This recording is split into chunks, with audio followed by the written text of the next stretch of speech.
las cosas que debemos saber es a qué edad se presentan. Se presentan en toda la época pediátrica, pero hay cierta edad en la cual los niños son más susceptibles de meterse las porquerías a la boca y poder broncoaspirar. ¿Cuál es el sexo? Ahorita lo vamos a ver en estos artículos. Entonces, en este artículo se encontró que de 2.624 casos que aspiraron un cuerpo extraño, el 76% tenían menos de 3 años. Y de estos, el 62% eran del sexo masculino. La edad peligrosa son los 3 años. ¿Por qué a esta edad? ¿Hay alguna idea de por qué los niños menores de 3 años tienen derecho a tener más broncoaspiraciones que los demás niños? Pues eso se debe a 3 a 4 factores en especial. El número 1 es que tienen un menor número de molares. Entonces esto hace que trituren más, en forma más gruesa los alimentos. Estos caen en el estrecho glicofaringio. El estrecho glicofaringio hace un espasmo y automáticamente queda enfrente de la laringe, y esto puede permitir que los niños broncoaspiren. El problema básico es que tienden a llevarse todo a la boca. No les puede uno dejar nada cerca porque automáticamente lo agarran y va a dar a la boca. Son muy inquietos, entonces a veces se llevan a la boca y salen corriendo, riéndose del papá que ya le ganaron la partida, o empiezan a llorar, y entonces esto permite que el cuerpo extraño pase fácilmente hacia la vía respiratoria. Y la última es, tienen un problema de incoordinación para tragar. Yo sé que ustedes han visto muchos niños, principalmente que les damos pollo, que les damos carne, que los niños mastican, y automáticamente guardan, pero no lo guardan en el esófago, en el estómago, lo guardan en uno de los carrillos. Entonces tenemos un niño con un carrillo flaco y otro bien gordito.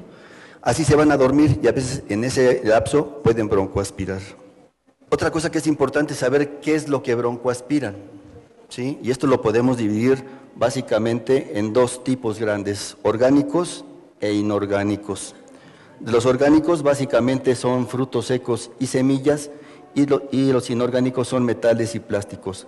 Del 60 al 83% de los pacientes broncoaspiran un cuerpo extraño inorgánico.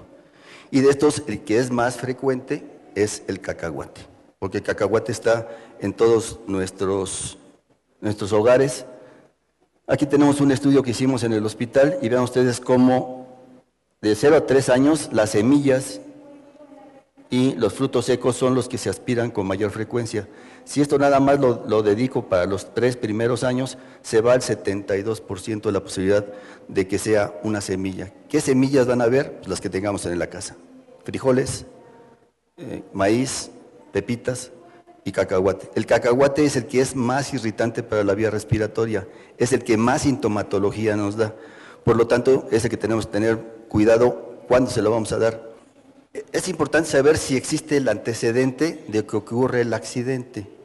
Y este estudio nos demostró que sí, entre el 80 al 86% de los casos existe un antecedente que alguna persona vio el accidente.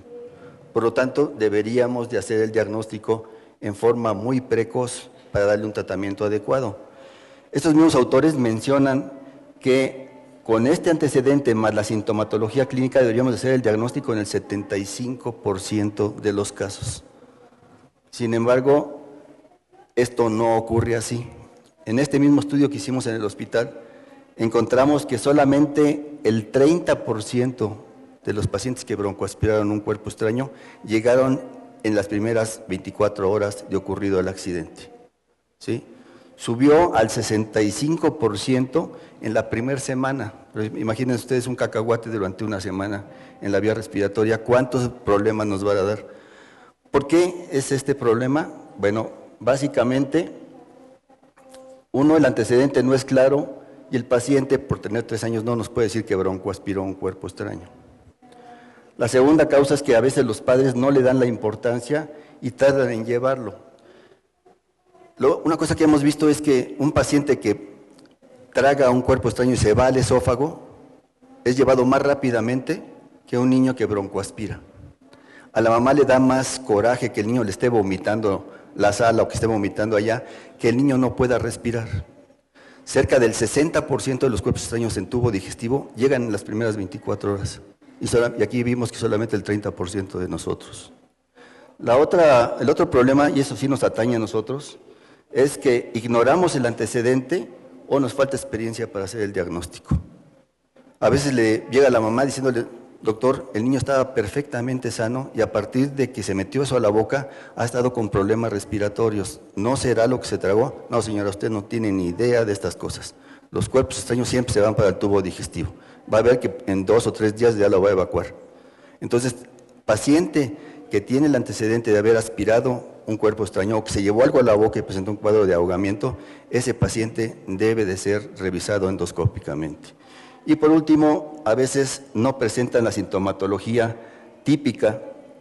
Sobre todo esto lo vemos en los pacientes que ingieren o plásticos o metales, porque eso sí tardan mucho tiempo en dar sintomatología clínica. Por eso les tenemos mucho miedo a los escolares y a los adolescentes, porque habitualmente niegan el antecedente. Nadie los vio y se echan mes y medio. Tenemos un niño con 6 años con un tornillo en un bronquio, que van a ver más adelante, y hasta que le tomaron una radiografía se dieron cuenta que tenía un cuerpo extraño. Si no existe el antecedente, ¿quién nos puede hacer sospechar que el paciente tiene un cuerpo extraño en la vía respiratoria? Bueno, principalmente un niño que inicia con insuficiencia respiratoria de inicio súbito es cuerpo extraño hasta no demostrar lo contrario. No me refiero al niño que estaba con un cuadro catarral y que luego empezó con tos y estridor laringio, ese tiene un laringotráqueo. Me refiero al paciente que estaba hace 15 minutos perfectamente bien y que súbitamente empieza con insuficiencia respiratoria. Ese paciente tiene un cuerpo extraño hasta no demostrar lo contrario. Otra posibilidad es un paciente que haga un cuadro neumónico y que nosotros le damos tratamiento específico. Aparentemente empieza a mejorar y cuando terminamos el tratamiento de antibióticos, el paciente recae nuevamente con un cuadro de neumonía exactamente en el mismo lóbulo pulmonar. Cambiamos nuevamente el antibiótico, el paciente aparentemente mejora, pero en cuanto cedemos al tratamiento, el paciente empieza a empeorar. Ese paciente tiene un cuerpo extraño hasta no demostrar lo contrario. Otra posibilidad es un paciente que debuta con una atelectasia o una sobredisección pulmonar sin patología previa, o un paciente que inicia con un cuadro de asma de inicio agudo, sin antecedentes de alergia, sin antecedentes de atopia, y que a lo mejor le inician el primer tratamiento para el cuadro de asma y el paciente no mejora. Ese hay que descartar, que el niño tenga un cuerpo extraño. ¿Dónde se localizan la mayoría de los cuerpos extraños? Bueno, la mayoría de los cuerpos extraños se van hacia el bronquio derecho, porque es el camino natural que sigue el cuerpo extraño. Le siguen en frecuencia el bronquio del lado izquierdo, la tráquea y al final la laringe. Por lo tanto, ¿cuál es la sintomatología que pueden presentar nuestros pacientes? Bueno, habitualmente todos presentan un cuadro de ahogamiento. El cuerpo extraño se va hacia atrás de la faringe y entre se decide si se va al esófago o se va a la laringe, el paciente empieza con náuseas y querer vomitar. Posteriormente puede presentar cuadro de cianosis dentro del mismo cuadro de ahogamiento y posteriormente empieza con tos en accesos, esta puede ser leve a moderada a severa, insuficiencia respiratoria, sibilancias, sobre todo si se trata del cacahuate. El cacahuate tiene un ácido graso saturado que se llama ácido araquidónico, que es altamente irritante para la vía respiratoria, entonces produce broncoespasmo y produce gran cantidad de secreciones. Desafortunadamente para nosotros broncoespasmo y sibilancias es igual a asma bronquial hasta no demostrar lo contrario, y esto es lo que demuestra lo contrario. Entonces, un cuadro de asma que no les lata, lo ideal es hacerle una broncoscopía. Signos laringios y un buen grupo de ellos, principalmente los metales y los plásticos, pueden estar asintomáticos durante una buena temporada. Sin embargo, hay un cuerpo extraño que es el que se localiza en la laringe, que sí nos puede dar datos de alarma y sintomatología muy grave. Por lo tanto, es el que tenemos que estar con más cuidado. Este cuadro nos puede presentar cianosis, nos puede presentar insuficiencia grave, el niño tiene avidez por pasar el aire, no puede pasarlo porque está obstruyendo el cuerpo extraño, la parte más estrecha que tenemos de la vía respiratoria. Tos en accesos, la tos es muy violenta, el organismo trata de botar el cuerpo extraño mediante la tos, y los datos que nos deben de hacer pensar que el cuerpo extraño está en la laringe es la presencia de disfonía y la presencia de estridor. Disfonía, porque el cuerpo extraño al estar colocado en la laringe va a empezar a edematizar las cuerdas vocales y esta va a empezar a tener disfonía hasta la afonía. Y estridor, porque hay un estridor que es tanto inspiratorio como expiratorio, porque no permite el paso adecuado del aire este cuerpo extraño. En cuanto a la exploración física, lo que vamos a encontrar es pacientes asintomáticos, ya les mencionaba yo de los plásticos y los metales. Podemos tener aleteo nasal, tiraje intercostal, estertores gruesos transmitidos, presencia de sibilancias, principalmente en cacahuate y pepita de calabaza, hipoventilación, que puede ser hipoventilación con percusión mate,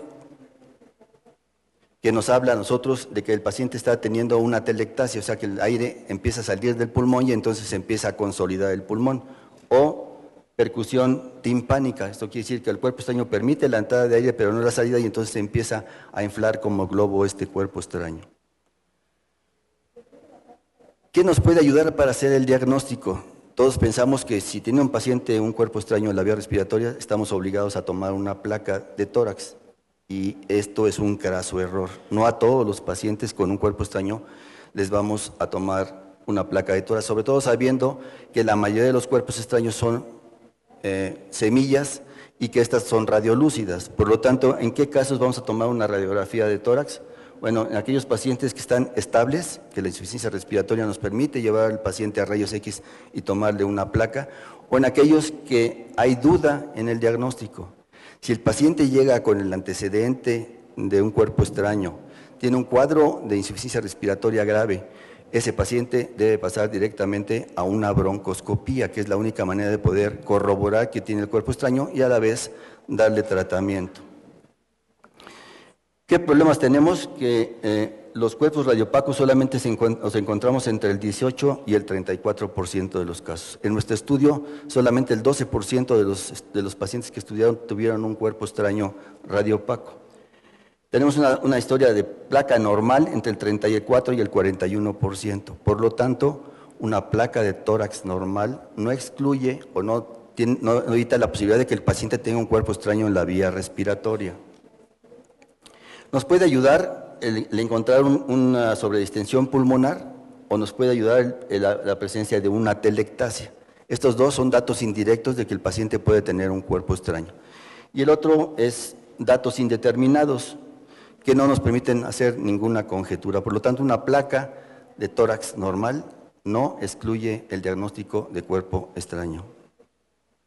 Aquí tenemos estos dos casos, ya les mencioné. Este es el niño que tuvo un tornillo en el bronquio del lado derecho durante 6 años. Hicimos el diagnóstico a los 11 años y se lo tragó a los 6. Después de haber hecho un estudio concienzudo con este paciente, nos dimos cuenta que le habían dado aproximadamente 10 tipos de antibióticos simples y combinados, les habían dado mucolíticos, les habían dado broncodilatadores, y después de hacer un metaanálisis llegamos a la conclusión que ninguno de ellos es capaz de deshacer un tornillo. Lo grave de este caso es que tardamos 5 años en tomarle una placa de tórax. Preferimos darle primero tratamiento a un paciente que tenía tos crónica a hacerle una placa simple de tórax. Por lo tanto, un paciente que tiene un cuadro de infecciones pulmonares de repetición o tos crónica, hay que tomar una placa, no vaya a ser que nos vayamos a encontrar como este paciente. Y este es ahorita en la época de futbolera, después de que se enojó el Piojito, pues los niños también se enojaron y empezaron a broncoaspirar las válvulas. Esta es la típica placa normal que tenemos en nuestros pacientes, que equivale al 34 al 41%, y esta es la típica placa que nada más vemos los cilios más engrosados, pero no vemos ninguna otra cosa, y los dos pacientes tienen un cuerpo extraño en la vía respiratoria. Si ustedes suman, el 52% de los casos tenía una placa simple que no nos permitía hacer el diagnóstico, pero tampoco nos descartaba la posibilidad de que el paciente tuviera un cuerpo extraño en la vía respiratoria. Es un paciente en el cual vemos una sobredistensión del pulmón del lado derecho, está empujando el mediastino y el corazón hacia el lado contrario, abre los espacios intercostales y abate el diafragma, y esto es el típico caso de una sobredistensión pulmonar causada por un mecanismo de válvula que permite la entrada de aire pero no la salida, y esto nos habla indirectamente de que ese paciente tiene un cuerpo extraño en ese pulmón. La otra posibilidad es que el paciente tenga una opacidad completa del hemitórax. Las características que tiene la atelectasia es que jala el mediastino hacia el lado enfermo, sube el diafragma y empieza a disminuir los espacios intercostales. Este también es otro dato indirecto de que el paciente puede tener un cuerpo extraño en la vía respiratoria.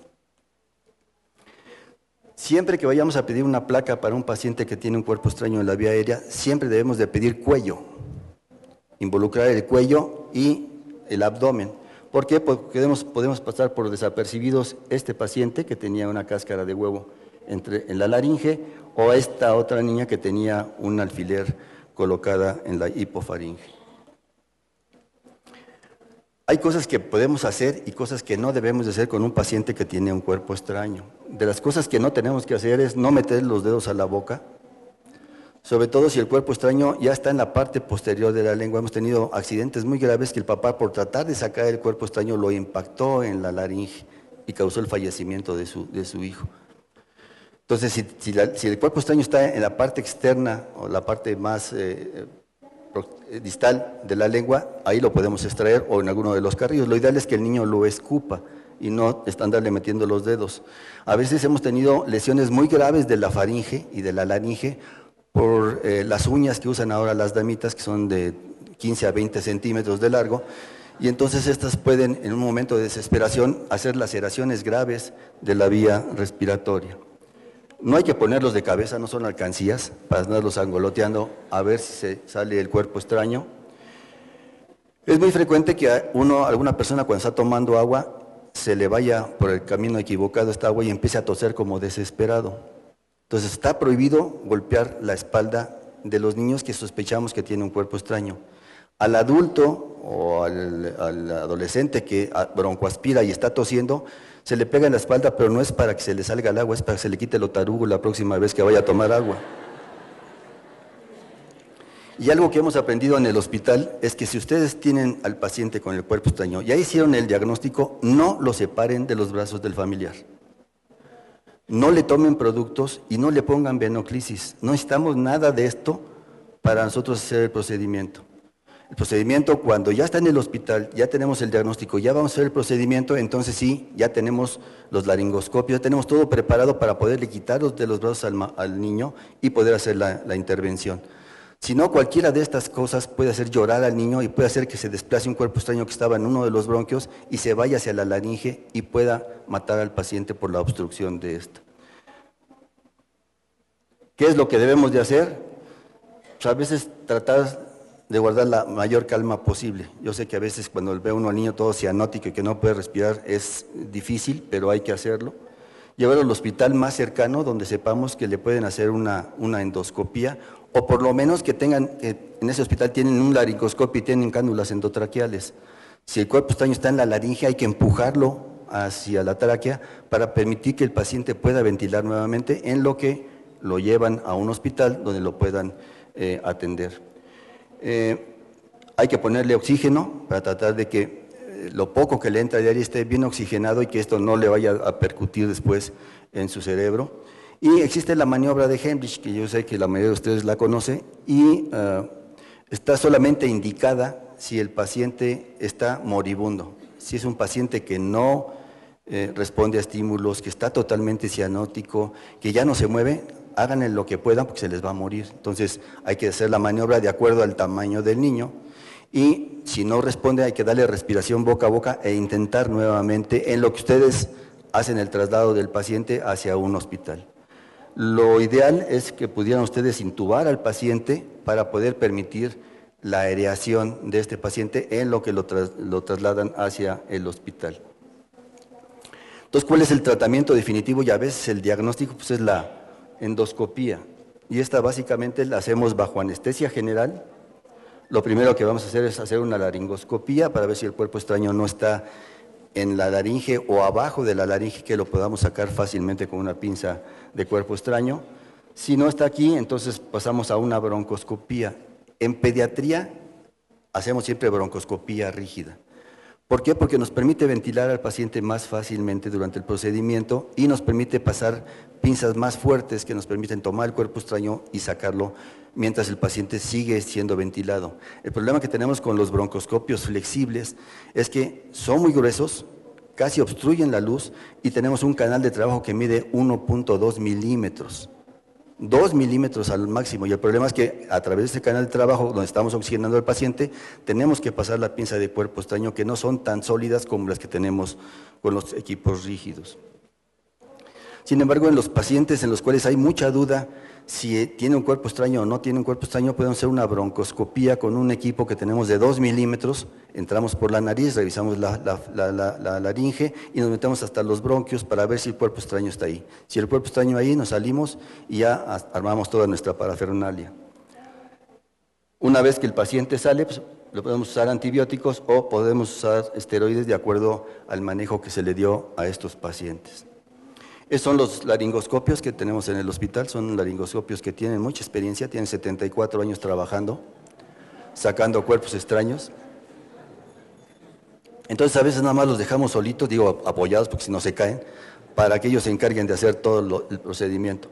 Y esto es lo que podemos encontrar, vean ustedes aquí las cuerdas verdaderas, las cuerdas falsas, el divertículo lateral y abajo exactamente en la región glótica encontramos esto. Este era un niño que llegó por insuficiencia respiratoria progresiva con un mes de evolución y posteriormente empezó con insuficiencia respiratoria. En un niño de 8 o 9 años siempre debemos de pensar que se puede tratar de papilomas.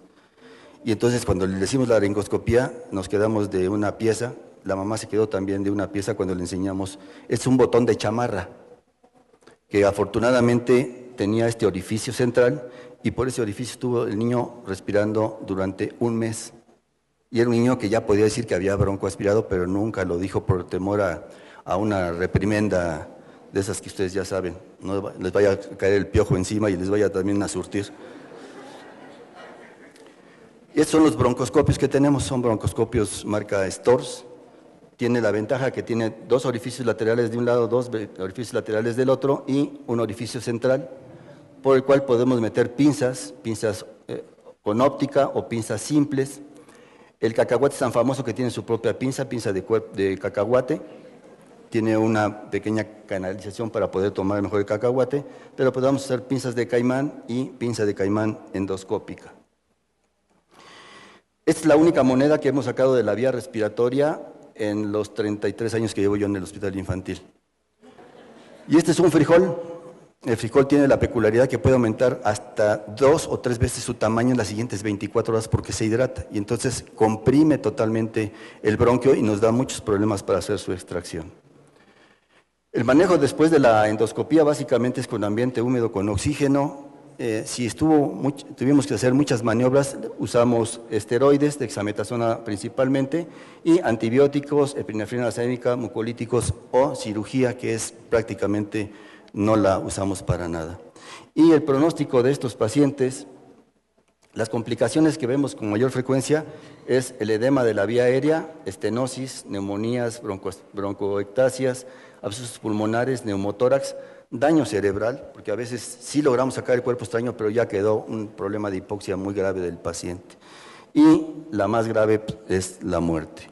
Y el pronóstico en estos pacientes va a depender de si se llegó en forma temprana, si es un buen diagnóstico y se extrajo por una persona experta, y puede ser malo si se hace un diagnóstico en forma tardía o es atendido por gente que no tiene experiencia. Muchas gracias. Si existe alguna pregunta.